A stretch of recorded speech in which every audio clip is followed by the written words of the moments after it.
ሰላም ጓደኞች፣ ዛሬ ወደ ደቡብ አሜሪካ እንጓዛለን። መዳረሻችን በእግር ኳስ፣ በሙዚቃ፣ በውብ ተፈጥሮ እና በአስደናቂ ባህል የምትታወቀው ብራዚል ናት። ዛሬ በዓለም ላይ በጣም ዝነኛ ከሆኑ በዓላት አንዱን የሪዮ ካርኒቫልን እንቃኛለን።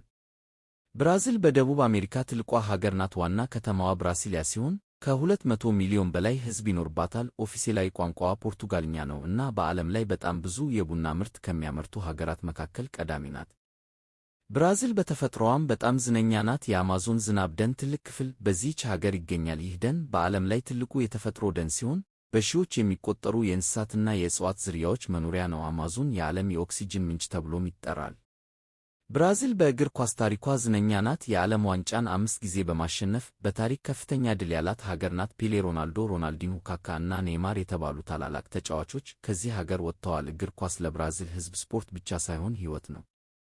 ነገር ግን ብራዚልን በዓለም የበለጠ የሚያስታውሰው የሪዮ ካርኒቫል ነው። ይህ በዓል በየዓመቱ በሪዮ ዴ ጄኔሮ ከተማ ይከበራል። በዚህ ወቅት ከተማዋ በሙዚቃ፣ በዳንስ፣ በቀለማት እና በደስታ ትሞላለች። ሰዎች ከዓለም ሁሉ ወደ ሪዮ በመምጣት ይህን ልዩ በዓል ይታደማሉ።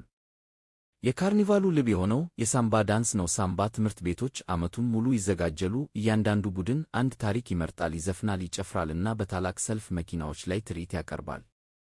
በሳምባ መድረክ ሳምባድሮም ተብሎ በሚጠራ ትልቅ ቦታ ላይ ዋና ትርኢቱ ይካሄዳል። በዚህ ቦታ በሺዎች የሚቆጠሩ ዳንሰኞች በአንድ ጊዜ ይጨፍራሉ፣ ሙዚቃ ይጮኻል፣ ቀለማት ይፈነጫሉ። ተመልካቾች በሁለት ጎን ተቀምጠው ይመለከታሉ።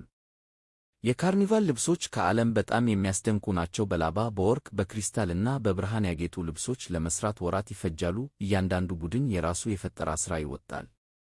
ሳምባ ሙዚቃ የካርኒቫል ልብ ነው። የከበሮ ድምፅ፣ ጊታር እና ሌሎች መሣሪያዎች ተዋህደው ኃይለኛ ሙዚቃ ይፈጥራሉ። ለብራዚል ሕዝብ ሙዚቃ የደስታ መግለጫ ነው።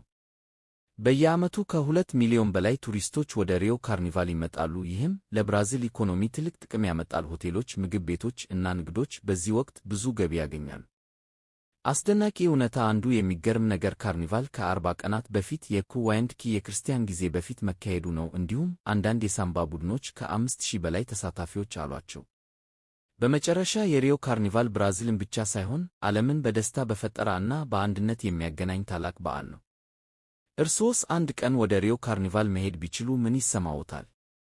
በኮመንት ያሳዩ። ቪዲዮውን ከወደዳችሁ ላይክ ያድርጉ እና ለተጨማሪ የዓለም ባህሎች ቪዲዮዎች ቻናሉን ሰብስክራይብ ማድረግ አይርሱ።